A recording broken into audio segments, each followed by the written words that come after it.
Good morning, students. Good afternoon, students. Good night, students. Bom dia, boa tarde e boa noite. Pois eu não sei a hora que você vai assistir essa explicação, ouvir essa explicação assistindo essa tabela. Está bem? Pessoal, here is teacher Marcos. I am Marcos. Sou o professor Marcos. Let's study today the present perfect tense. Vamos estudar hoje o presente perfeito. Está bem?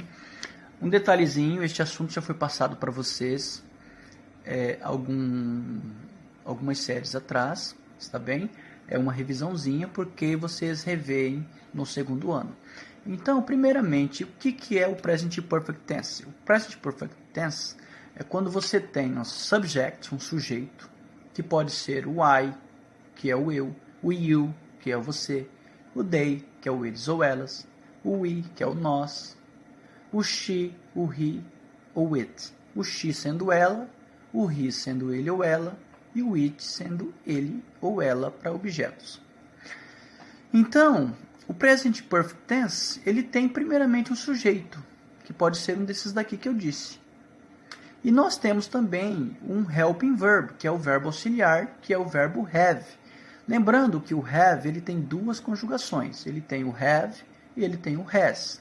O have ele vai combinar com I, com you, com they, com we, que é o eu, você, eles ou elas e o nós. O has vai combinar com she, com he e com it. Ou seja, quando formos conjugar o verbo have, se a pessoa for she, he, it, eu não posso usar have, tenho que usar has. Está bem? Para que haja concordância verbal. E para que haja uma frase no Present Perfect Tense, eu preciso ter um verbo principal. O que é um verbo principal? Observem aqui, ó. Decide, sem o de, é o verbo decidir. Com o de, ele ficou no particípio. O que é o particípio? É quando eu pego um verbo em português, por exemplo, o verbo decidir, e acrescento nele o ido, decidido. Trabalhar, eu acrescento o ado, trabalhado. Como que eu represento esse particípio em inglês? Eu represento através do ed, está bem? Nos verbos regulares. Então, decide é decidir. Se eu coloco o dezinho, decided, aí eu tenho, então, decidido. Então, vamos formar uma frase aqui no presente perfeito. Observem, ó. I have decided. Eu tenho decidido. Eu tenho decidido estudar mais. I have decided study more. Então, pessoal, quando vocês têm um sujeito mais um verbo auxiliar que é have ou has, e mais um verbo que esteja no particípio, lembrando que esse particípio geralmente é representado por um edzinho, você tem, então, uma frase que está no Present Perfect Tense. Está ok? Aí nós temos aqui mais alguns exemplos. Por exemplo, vamos no nós, we. Nós, we, é o we. We have lost. Nós temos perdido, ou nós perdemos, né? Traduzindo de uma maneira mais clara.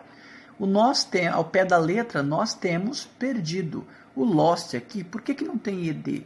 Porque ele é o particípio do verbo lose, que é o verbo perder. Então, o lost, aqui neste caso, ele é um particípio irregular, está bem? Mas não deixa de ser particípio, só que é particípio irregular, não tem ed. Ed serve para verbos regulares, está bem? Então, quando eu tenho uma frase assim, ó, we have lost the classes. Nós perdemos as aulas. Ou nós temos perdido as aulas. Ou seja, nós não assistimos às aulas. We have lost the classes. Nós perdemos as aulas. Ou seja, essa frase que eu disse agora para vocês, ela está no Present Perfect Tense. Está bem?